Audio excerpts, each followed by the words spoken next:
In this lecture, I'm going to talk about the automobile. Not quite a history, but more of a case study. Personal automobiles have been around since 1893, so a little over 100 years, and have had an incredible impact on the natural environment, built environment, and growth of the United States, especially in the late 40s and 50s following World War II.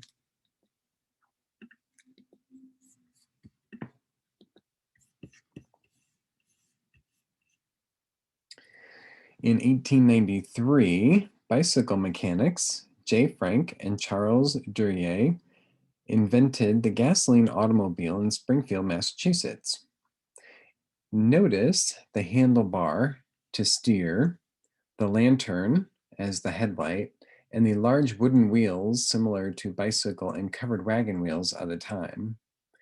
You can just imagine this would have been a very bumpy ride.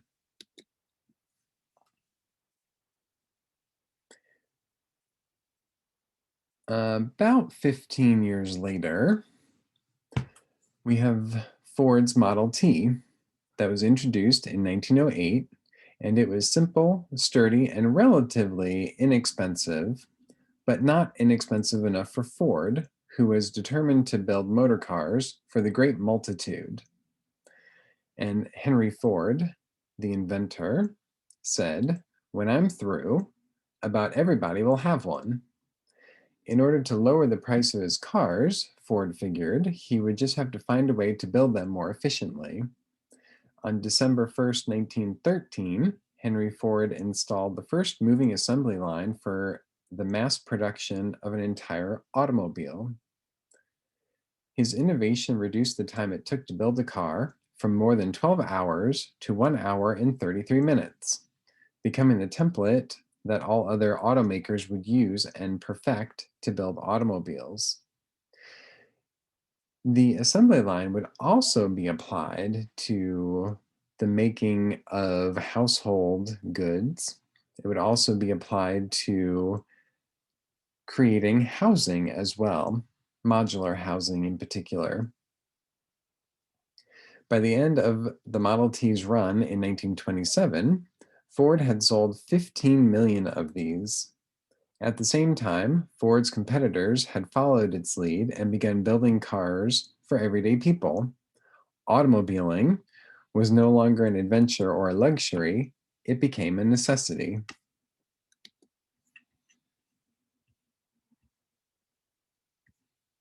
Now, as you can imagine, driving around in a Model T on dirt, because there were no highways or paved roads at the time, could be a real problem, as you see here on screen. In 1892, a group of bicyclists came together to form the National Good Roads Movement, which advocated for improved roads to ride on. In the early 1900s, automobilists began campaigning for better roads and eventually lobbied for a system of national roads joining the major population centers in order to contribute to the national economy. In 1916, President Woodrow Wilson signed into law the Federal Aid Road Act. It was the first piece of legislation to offer direct federal aid, meaning 50% of the roads would be paid for by the federal government, with a matching 50% from the state. This legislation marked the first time the federal government provided assistance to state highways. The Federal Aid Road Act provided funding for the improvement of any rural road over which the U.S. mail was carried.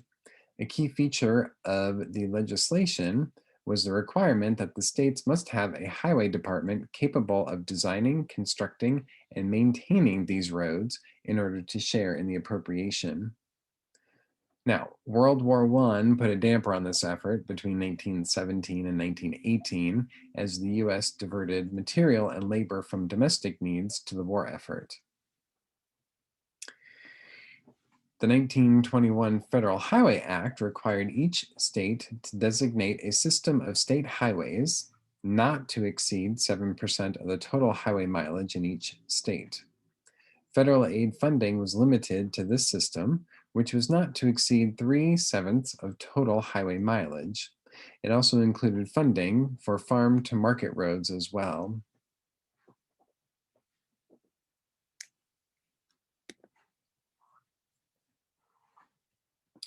As we move into the late 20s and into the 30s, we wind up having the Great Depression, which decimated the US economy. However, there were still people who were able to afford automobiles, and with state highways being built in the 1920s, this was an easy way to vacation by going on the road and camping, the start of the road trip.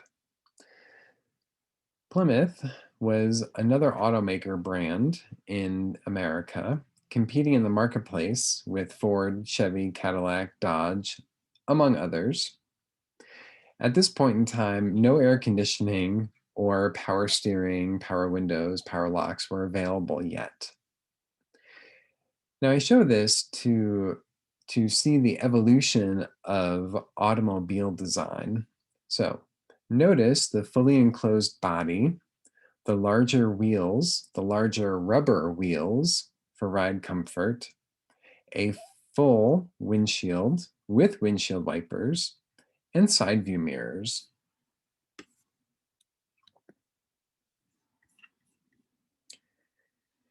During World War II, Eisenhower, which was in the 1940s, Eisenhower had been stationed in Germany where he had been impressed by the network of high-speed roads known as the, and I'm probably going to butcher this name, Reich Autobahnen. After he became president in 1953, Eisenhower was determined to build highways that lawmakers had been talking about for years. On June 29, 1956, President Dwight Eisenhower signed the Federal Aid Highway Act of 1956. The bill created a 41,000-mile national system of interstate and defense highways that would, according to Eisenhower, eliminate unsafe roads, insufficient routes, traffic jams, and all the other things that got in the way of speedy, safe transcontinental travel. At the same time, highway advocates argued, in case of atomic attack on our key cities, the road would permit quick evacuation of target areas. For all of these reasons, the 1956 law declared that the construction of an elaborate expressway system was essential to the national interest.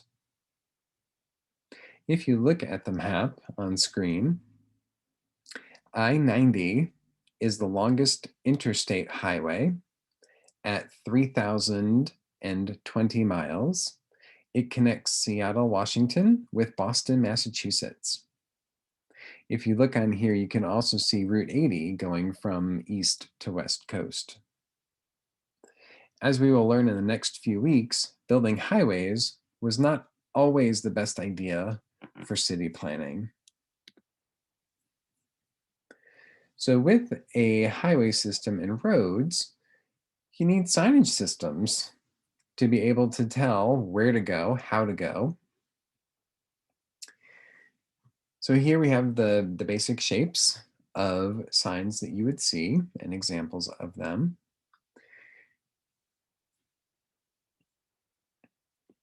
So basic colors, yellow, yellow, green, orange, and pink are used on warning signs, which should look familiar.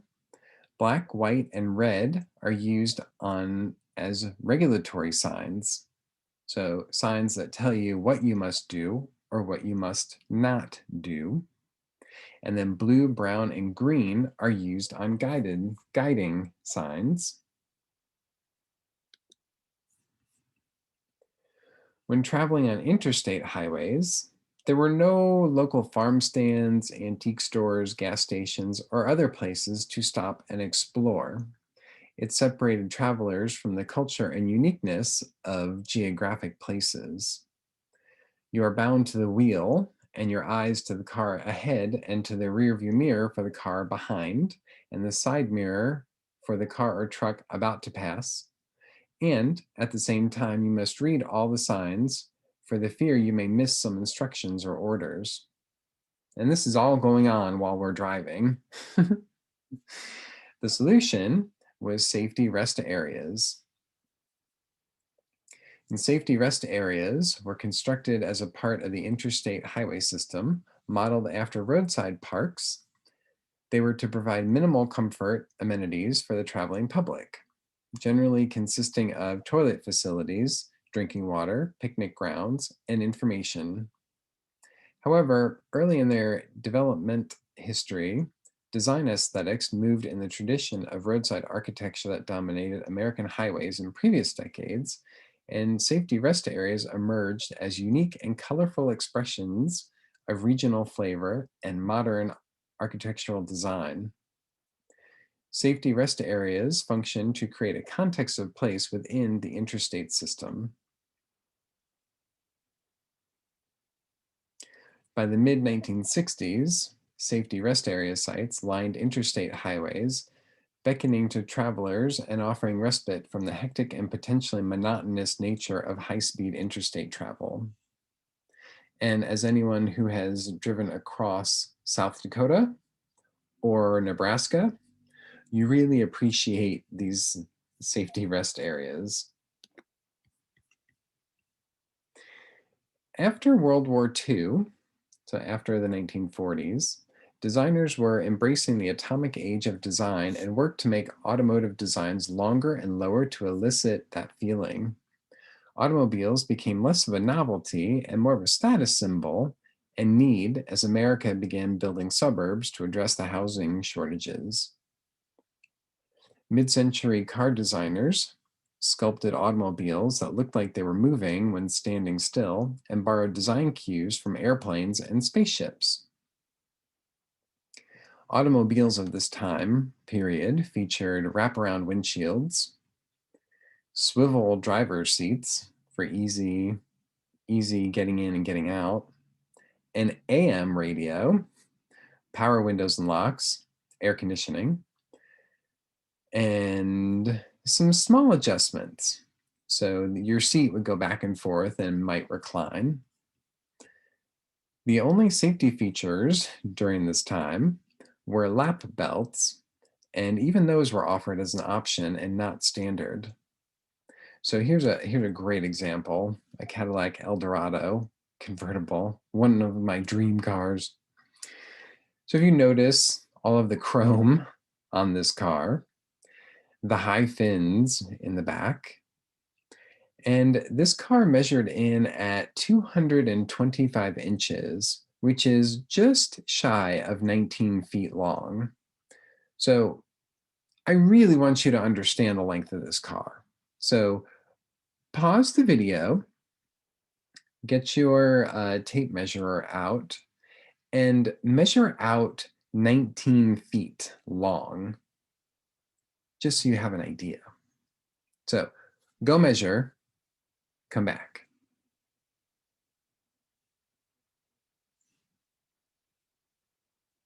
Okay. Pretty long, right? And you can imagine driving this thing down to the post office and trying to find a parking spot for it, or having to park it in a garage. And I don't even think that garages today would accommodate a car this long, but it's beautiful. On the other hand, we have the Edsel. So not everything was a design success at this time. The Ford Motor Company introduced the Edsel as a different car line, and the car line focused on innovation. Unfortunately, the public hated the design because of the front grille. They thought it looked like a horse collar, and even worse, they thought it looked like a bedpan. So people did not buy them.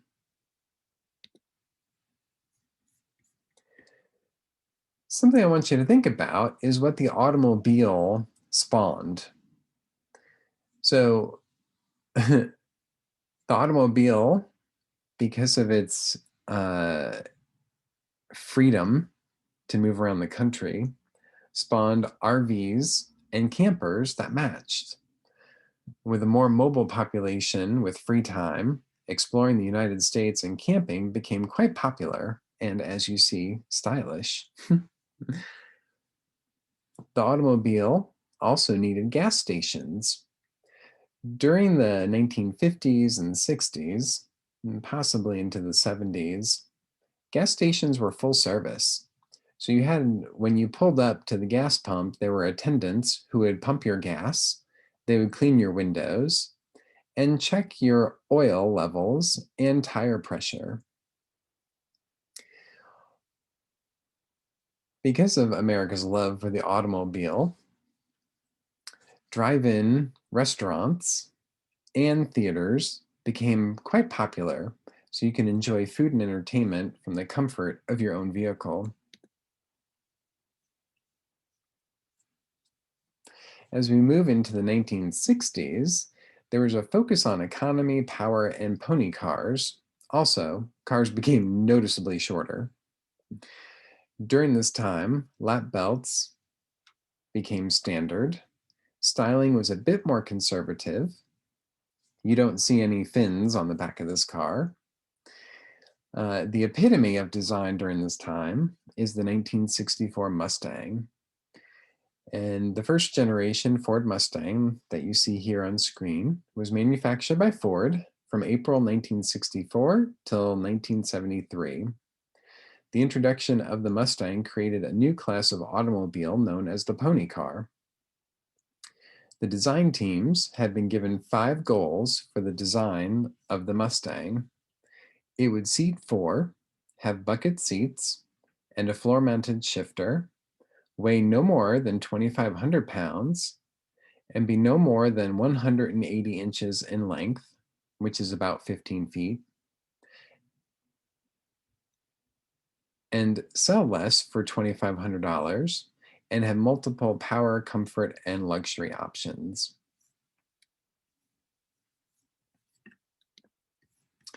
The Mustang styling, with its long hood and short deck, proved wildly popular and inspired a host of competition, including the Chevrolet Camaro, the AMC Javelin, and the Plymouth Barracuda. As you can see, you can draw some direct connections between the two, design-wise.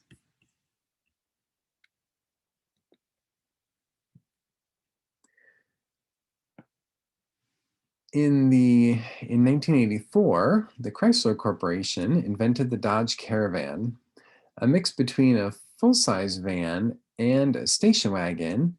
They invented a new type of vehicle category, the minivan. At 5 foot 4 inches tall and 14.5 inches long, it fit easily into any garage and could carry a family of 7. These were very fuel efficient, they were compact and designed for families, and became a huge sales success. And I believe they just stopped making Dodge Caravans this year or last year.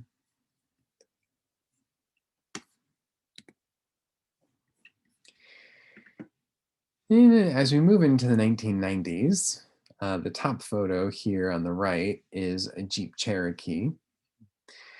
And in the 90s, these were known for unintended acceleration, resulting in accidents and death. And the issue here was the placement of the accelerator and brake. On screen, in blue, is a Ford Taurus with the normal placement or typical placement of the gas and brake pedals. In the red is the Jeeps.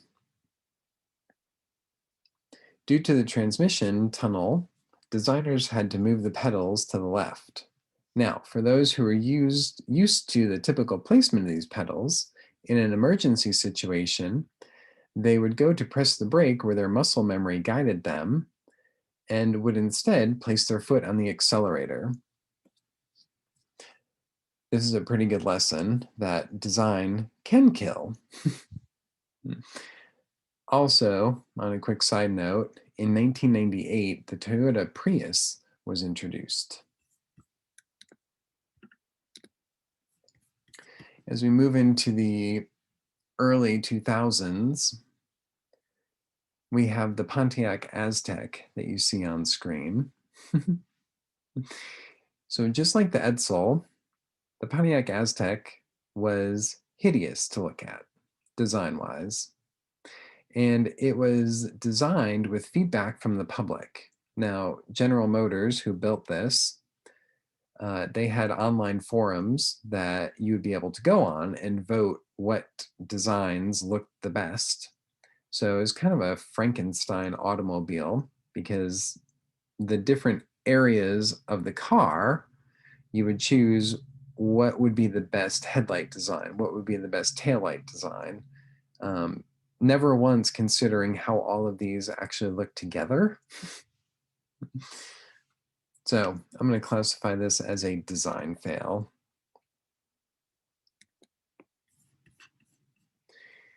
As we move into 2010s and onward, I don't feel like I need to show you examples of automobile design, as you all have lived through this time.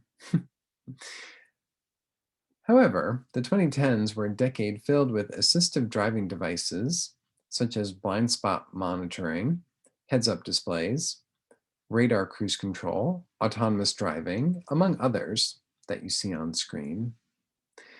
Apple CarPlay and Android Auto took over the market as automakers realized they couldn't really compete with tech giants on interfaces. Apple and Android did a much better job on doing this, so why not just find a way to connect it to the vehicle? New apps allowed users to hail cabs and food with Lyft and Uber, and Google experimented with self-driving automobiles with its Waymo program, which I believe if you're in the Southwest United States is still happening, but not so much here in the Midwest.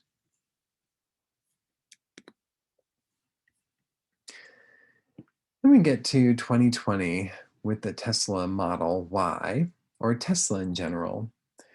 So they began making and selling all electric automobiles in 2008, but did not really get into mainstream pop culture until they began selling the Model S in 2012, which has an electric range of 402 miles and a 0 to 60 time of 1.99 seconds. So I want you to count 1, 2. Within those 2 seconds, you have now gone from a standstill to 60 miles an hour. Can you just imagine what that might feel like? Craziness. These automobiles also have an ultra-modern interior, void of any decoration, and they are very simplistic. With the newest Model S and X, they've created a new steering wheel design and an interface to shift the car into drive and reverse. Let's see if I got it here. Yep, there it is. So I will put this link into the description. But what I want you to do is take a look at this. Take a look at how they are reshaping how you put the car into drive and how you put it into reverse. You can also go to tesla.com and see the new steering wheel design.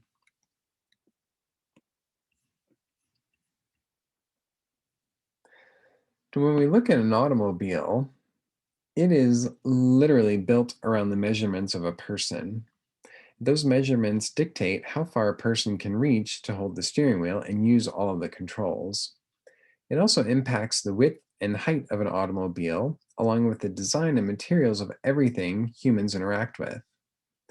The width and the height of the automobile dictates how wide driving lanes, roads, driveways, parking lots, and garages need to be, along with legislation to create a system of roads, signage, and laws to operate automobiles safely.